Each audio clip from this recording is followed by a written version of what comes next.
Hey folks, decided to take part in A to Z Cosplay's weekly video blog series Answering 5. Basic concept is you have to create a video blog that lasts 5 minutes or less answering whatever the question of the week is. Every week it's something different, and I've decided to take part in this mostly, number one, because it gives me a chance to practice my technical skills. I'm not the most tech-savvy person in the world. A+, getting into a little bit of HTML is about as deep as my technical knowledge goes. I'm really better with kind of a wrench and a hammer than I am a keyboard and a mouse. So it'll give me a chance to expand my technical skills, and it's still cheaper than therapy. But this week's question was, what is your favorite cult or underrated film? And for me, that was a pretty easy answer. It's 2013's Gangster Squad. Set in 1949 Los Angeles, the film follows the fictionalized accounts of an actual LAPD and crime task force which did exist in the late 1940s and 1950s to combat organized crime, which was trying to get a foothold on the West Coast.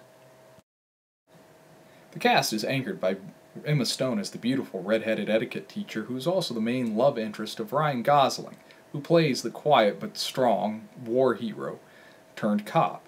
And Sean Penn is the chief antagonist in a highly fictionalized version of real-life gangster Mickey Cohen. The film is heavy on late 1950s West Coast Los Angeles noir cool, and features very prominent good guy versus bad guy storyline. Although while the movie does have a story to tell, there is no shortage of action, and really wonderful roustabout style pulp fiction fights, reminiscent of many 1940s films. Anyone who's enjoyed other modern noir classics such as the book-turned-film The Black Dahlia or L.A. Confidential by James Ellroy will enjoy this film with it sharing many of the same style and action sequences that made that film so popular.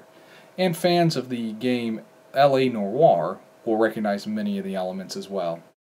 So, Gangster Squad, it's not necessarily anything out of the ordinary. It's not anything that we haven't seen before. Certainly, if you've seen the movies like The Black Dahlia, L.A. Confidential, or any of the other noir movies that have come out in the last 20, 25 years, you'll recognize most of the elements that are in there. But it's fun. It's enjoyable. It's something that I've enjoyed watching over and over again. It's set in an era that I find really interesting, American history between 1939 and 1963.